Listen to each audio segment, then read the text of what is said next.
अब हम 8वां अध्याय पढ़ने जाए। ब्रह्मा जी का कामदेव को वर देना। सूत जी बोले, हे ऋषियों, जब इस प्रकार प्रजापति ब्रह्मा ने कहा तब उनके वचन को सुनकर आनंद मग्न हो नारद जी ने कहा कि हे ब्राह्मण, आपको धन्यवाद कि आपने शिव भक्ति वर्धक इस दिव्य कथा को मुझे सुनाया जिससे आरुधंती के दिव्य चरित्र वर्णित हैं। हे धर्मज्ञ, आप मुझे ये बतलाइए कि इसके आगे संध्या ने और क्या तप किया। सूत जी कहते हैं, जब इस प्रकार से नारद जी ने ब्रह्मा जी से पूछा तो उन्होंने कहा, हे विप्रेंद्र नारद, जब संध्या को देखने मात्र से शिव जी ने मुझ सृष्टिकर्ता को बहुत फटकारा था, तब शिव जी की माया से मोहित हो मैंने उस ईर्ष्या करने लगा और चिंता में लगा कि इस प्रकार के विकार से मैं इसे आवृद्ध करूं।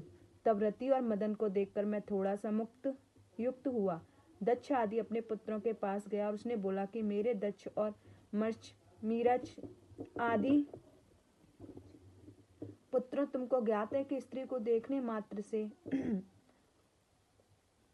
शिव जी ने मुझे बहुत धिक्कारा था, जिसके दुख में मैं आज तक दुखी हूँ। अतः जैसे भी हो, जब महादेव जी स्त्री ग्रहण कर लें तभी मुझे शांति आएगी। क्या तुम लोग मेरा यह कष्ट दूर करने के लिए कोई उपाय न करोगे? मुझे विश्वास है कि तुम मेरे योग्य पुत्र मेरा दुख अवश्य दूर करोगे। अच्छा, तो अब यह विचार करो कि त्रिलोकी में ऐसी कौन सी स्त्री है जो इसके मन में स्थित होवे और यो मार्ग को जानकर मोहित कर लेवे, क्योंकि मैं जानता हूँ कि उनके मन को तो काम भी मोहित नहीं कर सकता और शिव योगी स्त्रियों के नाम को भी सहन नहीं कर सकते, फिर वह विवाह का स्पर्श कैसे करेंगे? हे नारद, मैंने अपने पुत्रों को ऐसा कह ही रहा था कि उसी समय रति सहित कामदेव वहां पहुंचे। तब मैंने उनकी बहुत प्रशंसा कर ही रहा था कि हे काम, तुम दोनों का दाम्पत्य जीवन बड़ा सुंदर है, अतः तुम विश्वकेतु नाम से प्रसिद्ध हो। हे वत्स, अब तुम जगत के हित के लिए शिव जी को मोहित करो, तुम्हारे सिवा दूसरा उन्हें मोहित नहीं कर सकता। महादेव जी पर अनुराग करने से तुम्हारे शाप की शांति होगी और जगत का भी कल्याण होगा, क्योंकि जब शिव जी को स्त्री का अनुराग होगा तब भी महादेव जी तुम्हें तार देंगे। तुम शिव जी को मोहित करने के लिए एक दूसरी ही स्त्री उत्पन्न करो।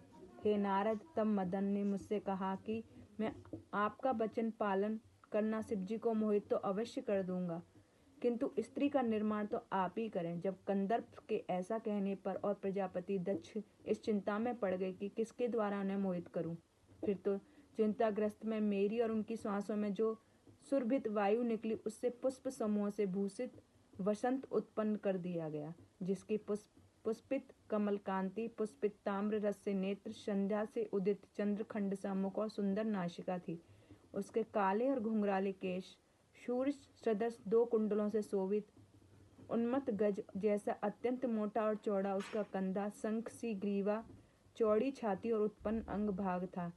तब ऐसे सर्वांग सुंदर श्याम वर्ण लक्षण संपन्न उत्तर देखने योग्य सबको मोहित करने वाला काम वर्तक कुसुम सदृश वसंत के उत्पन्न होने पर सुगंधित वायु बहने लगी और पुष्प पुष्पित होने लगे, जिन पर बैठी हुई कोयले पंचम मीठे स्वर से बोलियां बोलने लग गईं और स्वच्छ स्वरों में कमल खिलने लग गए। तब ऐसे श्रेष्ठ को अभिभूत देखकर मैंने हरिण गर्भ मदन से कमलों वचनों में कहा, हे मनमथ, तुम सर्वदा काम के सहचर हो, सब देवता तुम्हारी अनुकूलता करेंगे। यह रमण का हेतु होने से इसका नाम वसंत है और यह लोगों को रंजित करेगा।